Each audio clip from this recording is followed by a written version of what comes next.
We're on the Danforth of the meat department. Help wanted. They want help. They need some help. These guys both need help. They're the big jokesters. Guys, how you doing today? Good. Awesome, Blossom. Who are we speaking with? Jose. My name's Zach. Zach looks a bit like Johnny Damon, but he doesn't like Johnny Damon, right? It depends on the era.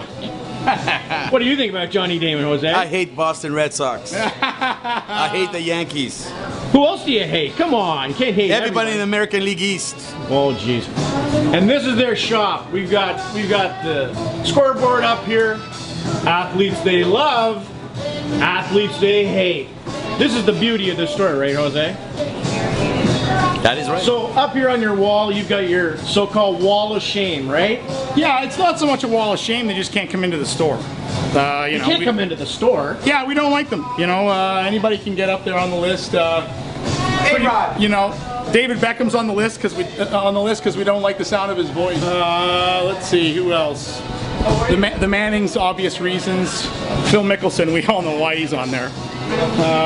Yeah, you know, just don't piss us off. Because, you know. And how did you guys come up with this idea just for the meat? I mean, this is a meat shop. You're not. Yeah. Well, you know, I always wanted to carry the sports scores on the back chalkboard because I just thought that'd be something to talk about for customers that come in. You know, and then somebody came in and we're always bitching about different people for doing different things. And one day there was a customer in and we kind of had a big conversation about something that happened last night, and I can't remember what sport. And we said, you know what? We're not going to let that person in. And then it just kind of went from there. So now we've lost customers because we've kept names up on the list that didn't, I think that, yeah, Phil Mickelson's probably the most polarizing character on there because there are people out there that really like Phil Mickelson. And they don't shop here anymore because we refuse to take him off the list. What happens if somebody on your good list becomes bad? He gets the hatchet. Put up on the list, or who shouldn't be on the list? I said, Bob Elliott was talking to you guys, and he actually got Don Cherry off the hated list. Is that true? That is true. We find he, you know, only because he's been inducted to the Hall of Fame in Cooperstown, they gave him a little bit of merit and a little bit of weight.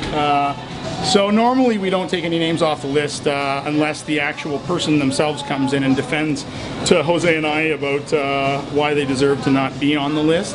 But because he vouched for Don Cherry, we said, okay, well, you know what, seems like an honest guy, so we trust him. So we're gonna say, as long as Don Cherry behaves and he doesn't do anything, you know, wrong, then Mr. Elliott is he'll be safe, and there won't be any repercussions to his vouching.